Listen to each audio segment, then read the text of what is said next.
Okay, so happy Tuesday, everybody, and have I got a story for you? Have no fear, the American Werewolf is here to talk about William Peter Blatty and Friedkin collabing once again in something that could have been in a serious collaboration. As we know, Mr. Friedkin passed away a few weeks ago.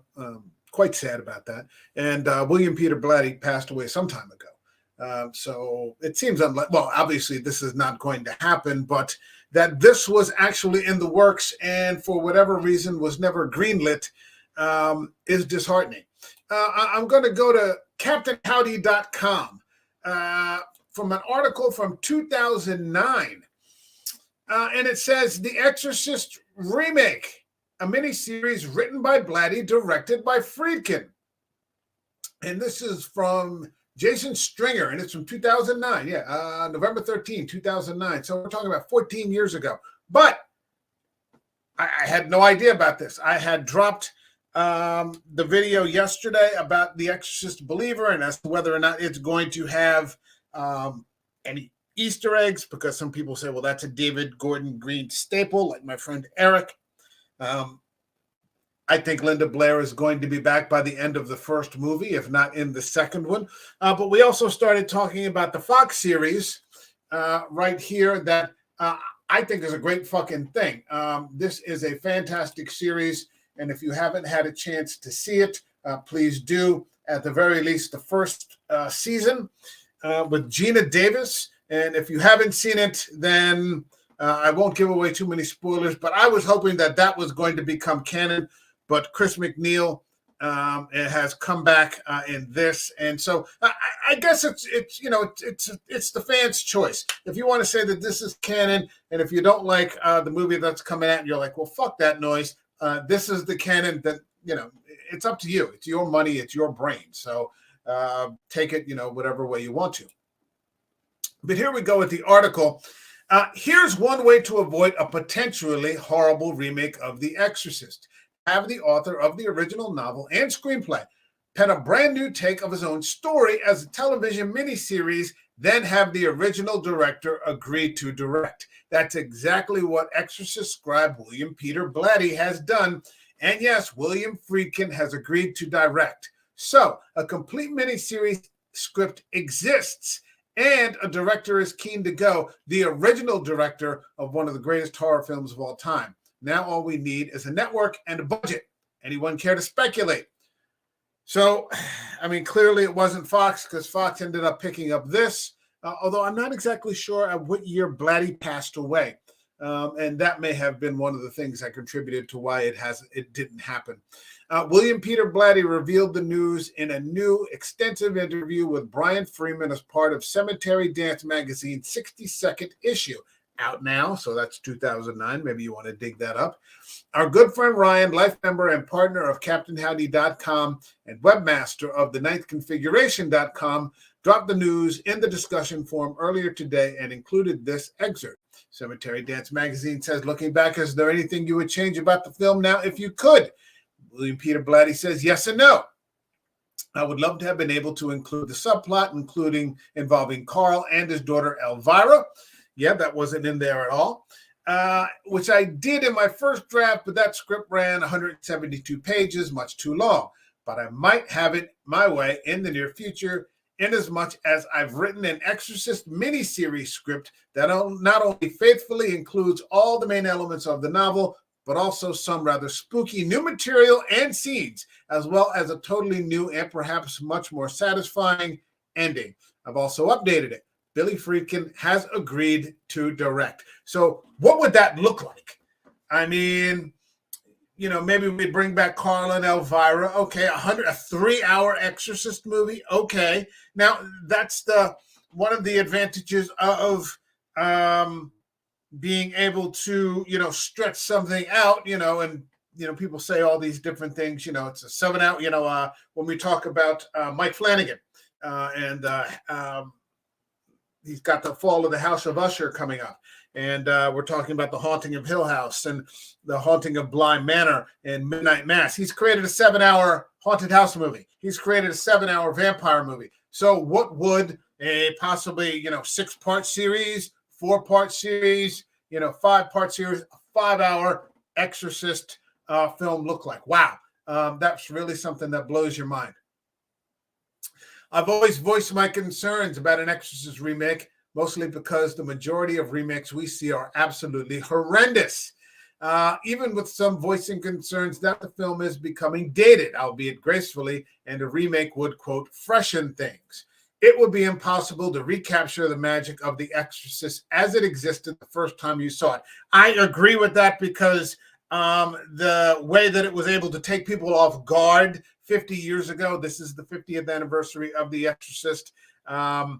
We've become a much more desensitized society, a much more desensitized viewing audience. Fan bases are just armed camps now, where people just lob bombs at people who have a difference of opinion. But back in 2009, that perhaps would not have been the case. Let's see. If ever I was to have confidence in a remake, it would be from a scenario like this one, with the original creators creatively behind it. I mean, who better to honor the original film and novel? Even the most casual Exorcist fan would be interested in the idea of a miniseries, I think. This would allow time for exploration of the extra plots from the original novel, all of which have their own level of intrigue and creepiness. And I've always said this about The Exorcist. It's really several different movies. Like, you could take any of these plots or subplots and just turn them into their own movie. Father Karras losing his faith. Father Marin in the first 5 minutes of the movie realizing that he's going to die. Not a fun death, surrounded by loved ones and family. Lieutenant Kinderman, trying to solve the mystery, the Burke Dennings murder. You would have Reagan battling as a child of divorce. Blatty was a devout Catholic, so it was not a coincidence that Reagan was this child who was reeling from a divorce, very much this untalked, this thing that wasn't talked about in the home very much, but very much you see in the scene where, Chris McNeil's blowing up on the phone about not being able to reach the father to call Reagan on her birthday. The absence of traditional male protectors in her life, no father. And so in the absence of this kind of traditional protection, the father and what he's supposed to do, nature abhors a vacuum, and this awful thing, jumps into its place. But that also all these other men rush to her defense to save her life. Karras and Marin, who end up giving their lives to save a stranger, a girl, a 12-year-old girl they don't know. Kinderman, who in his own way tries to help. Even Carl, who changes her shitty clothes and cleans her up all the time and stands the guard at the door. These were all deliberate plot points, I think, to talk about how there's an irreplaceable value to having a male protector there to do their job and do their duty. Okay, let's see. And what are these extra scares Blatty is talking about? How much scarier could the story of The Exorcist get? Another thing to consider is how horror is in on television right now. There's a plethora of horror and supernatural-oriented television shows airing at the moment, so it might be an idea to get the Exorcist miniseries off the ground before the trend drops. As far as I'm aware, Morgan Creek Productions still holds all production rights for anything bearing the Exorcist name, and Warner Brothers still owns distribution while also having a consistent television history. Perhaps someone needs to whisper in James G. Robinson's ear, chairman and CEO of Morgan Creek, and let him know a miniseries of The Exorcist by the original creators is a damn fine idea. I know I'm all for it. The Cemetery Dance issue is absolutely chock full of goodies for Exorcist fans. and it's definitely worth the read. It also includes a brand new epilogue for The Exorcist by William Peter Blatty and a new prologue to Exorcist 3, Legion, among many other things to do with Blatty himself, including his controversial short story that is seeing print for the first time. I'll be posting more information from it soon, but in the meantime, you can check out the 9th configuration for complete scans. Thanks again to Ryan. So, I mean, what do you think? Would that have been worthwhile? I don't see how it could not have been. That would have been just epic. Again, you know, the internet not quite being in 2009, 2010, 2011, what it is today, I think it would have really been a diamond. I think even today, if you were to say that William Peter Blatty and William Friedkin are coming back to do an Exorcist miniseries, people would be signing up. I think even with this current trilogy coming up, I think horror fans, I saw the preview first. I saw a leak, and then they dropped it online like a couple days later. And then I saw it when I went to see Oppenheimer. I've seen it a few times since. When I went to see Talk to Me, which is a complete waste of time, save your money. More importantly, save your time. You can get back 15 minutes. You can't get back the 100 or so minutes that movie takes from you. I saw it again on Talk to Me.